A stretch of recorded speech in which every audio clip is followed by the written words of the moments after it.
Salut, et si l'on parlait de Ant-Man et la guêpe, Quantum Mania.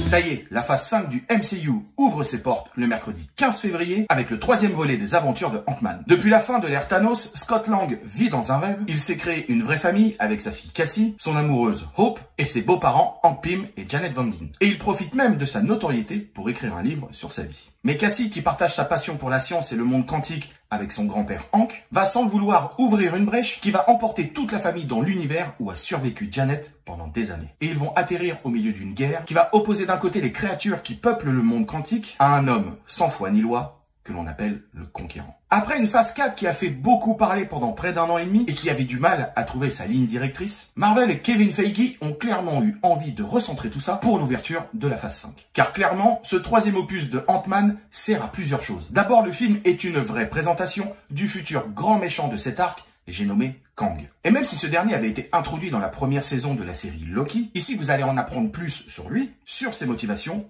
et bien plus encore. Mais surtout, on a un Jonathan Majors tout en retenue et qui du coup est encore plus flippant que le Kang de Loki. Car le fait d'avoir un méchant dans le film avec cette carrure, ses pouvoirs et une retenue sans jamais s'énerver, eh bien je peux vous dire que ça lui donne un charisme de dingue. Perso, j'ai vraiment hâte de voir l'évolution de ce grand méchant dans les prochains films. Ensuite, il y a Cassie, la fille de Ant-Man, qui a un rôle central dans ce film et surtout qui devient enfin Stinger. Ce qui annonce clairement une série ou un futur film Young Avengers, sûrement dans cette phase 5. Et je trouve ça plutôt cool. Et enfin, après Spider-Man No Way Home et Doctor Strange in the Multiverse of Madness, on commence grâce à Ant-Man 3 à voir où veut nous emmener le MCU avec le multiverse. Et je peux vous dire que ça annonce du très lourd. Dans sa globalité, Quantum Mania est sûrement le plus épique et le plus action movie des trois Ant-Man. L'univers très coloré et très bestiaire du monde quantique est sublime. Et oui, c'est très inspiré de la cantina de Star Wars. Mais nous sommes clairement dans une version 2.0, mais qui est très bien amenée dans l'histoire. Idem pour MODOK.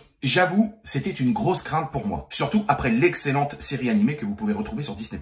Car franchement, je me demandais si le voir en live action était vraiment une bonne idée. Et là aussi, eh bien ça match. Et ça match surtout grâce à une idée scénaristique très maligne et à la performance de l'acteur qui joue MODOK. Et si vous voulez savoir qui joue MODOK, allez voir le film. Donc en résumé, ce Ant-Man et la guêpe Quantum Mania est une très belle ouverture d'une phase 5 qui s'annonce complètement dingue entre Kang et le multiverse. Le film est très rythmé, ça ne s'endort jamais, et on retrouve quand même ici et là l'humour propre au film Ant-Man, même si dans ce troisième film, c'est quand même beaucoup plus modéré. Et comme d'habitude, vous avez le droit à 2 scènes post-génériques, une en tout début et l'autre à la toute fin. Et je peux vous dire que pour une fois, les deux sont très importantes, donc ne les loupez pas. Alors rendez-vous au cinéma le 15 février pour découvrir Ant-Man et la guêpe Quantum Mania. Et en attendant, comme d'habitude, je vous laisse avec quelques images du film. Et surtout, pensez à vous abonner. Salut!